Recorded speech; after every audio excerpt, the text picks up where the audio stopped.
வணக்கம் ஃப்ரெண்ட்ஸ். உடம்புக்கு ஹெல்த்தியான நல்ல டேஸ்டான தனை உப்புமா எப்படி செய்து பார்ப்போம்.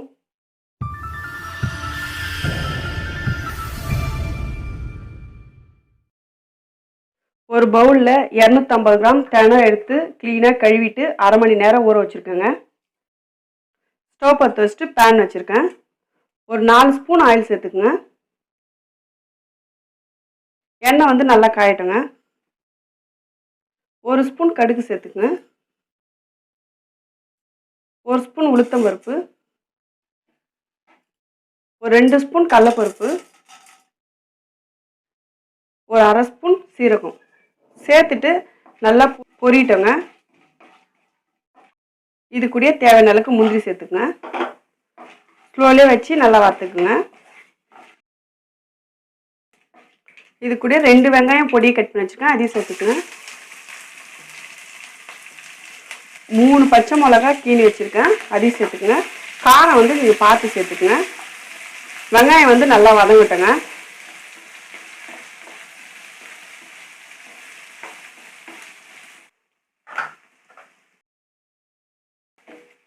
வெங்காயம் நல்லா வதங்கிடுச்சு. இது கூட ஒரு அரை ஸ்பூன் இஞ்சி பூண்டு விழுது சேர்த்துக்குங்க. இஞ்சி பூண்டு பச்சை வாசனை போகிற அளவுக்கு நல்லா வதங்கட்டுங்க.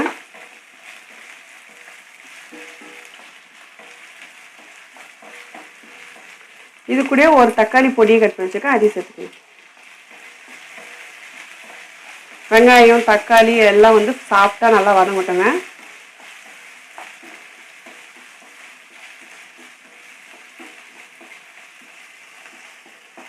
பாருங்க, வெங்காயம் தக்காளிலாம் நல்லா சாஃப்டாக வதங்கிடுச்சு. இப்போ நம்ம காய் சேர்த்துப்போம். ஒரு 50 கிராம் பீன்ஸ் பொடியை கட் பண்ணி வச்சுக்கேன், அதையும் சேர்த்துக்குங்க. ஒரு கேரட் பொடியை கட் பண்ணி வச்சுருக்கேன், அதையும் சேர்த்துக்குங்க. ஒரு 50 கிராம் பச்சை பட்டாணி தோல் வச்சு வச்சுருக்கேன், அதையும் சேர்த்துக்குங்க. ஒரு உருளைக்கிழங்கு பொடியை கட் பண்ணி வச்சுருக்கேன், அதையும் சேர்த்துக்குங்க.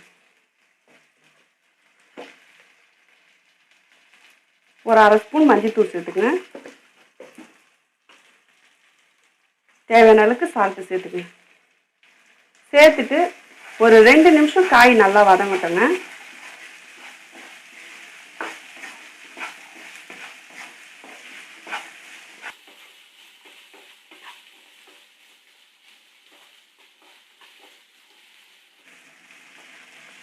பாருங்க, காய் 2 நிமிஷம் நல்லா வதக்கியாச்சு. இப்போ நம்ம தண்ணி சேர்த்துப்போம். 1 கப் தண்ணிக்கு 3 கப் தண்ணி சேர்த்துப்போங்க.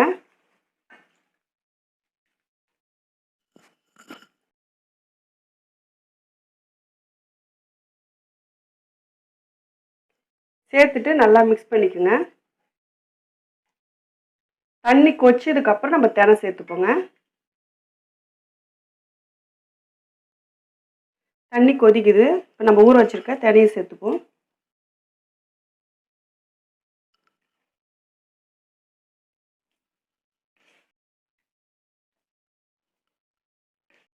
சேர்த்துட்டு நல்லா மிக்ஸ் பண்ணிக்கோங்க.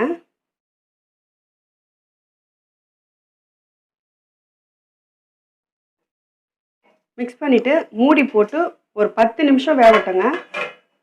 பாருங்க, 10 நிமிஷம் ஆயிடுச்சு. நம்ம ஓப்பன் பண்ணி பார்ப்போம். பாருங்க, நல்லா வெந்திருக்கு பாருங்க.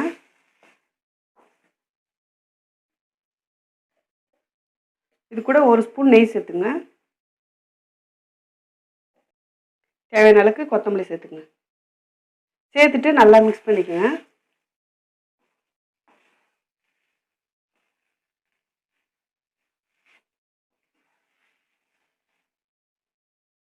மிக்ஸ் பண்ணியாச்சு. இப்போ நம்ம ஸ்டவ் ஆஃப் பண்ணிவிட்டு வேறு பாத்திரத்தில் மாற்றிப்போம். அவ்வளோதான் ஃப்ரெண்ட்ஸ், நல்ல டேஸ்டான ஹெல்த்தியான தனை உப்புமா ரெடி ஆயிடுச்சு. நீங்களும் வீட்டில் ட்ரை பண்ணி பாருங்கள். இந்த வீடியோ உங்களுக்கு பிடிச்சிருந்துச்சுன்னா லைக் பண்ணுங்கள், ஷேர் பண்ணுங்கள். மறக்காமல் எம்எஸ் குக்கிங் வீடியோவுக்கு சப்ஸ்கிரைப் பண்ணிவிடுங்க. பக்கத்தில் இருக்கிற பெல் பட்டனை கிளிக் பண்ணுங்கள். Thank you friends.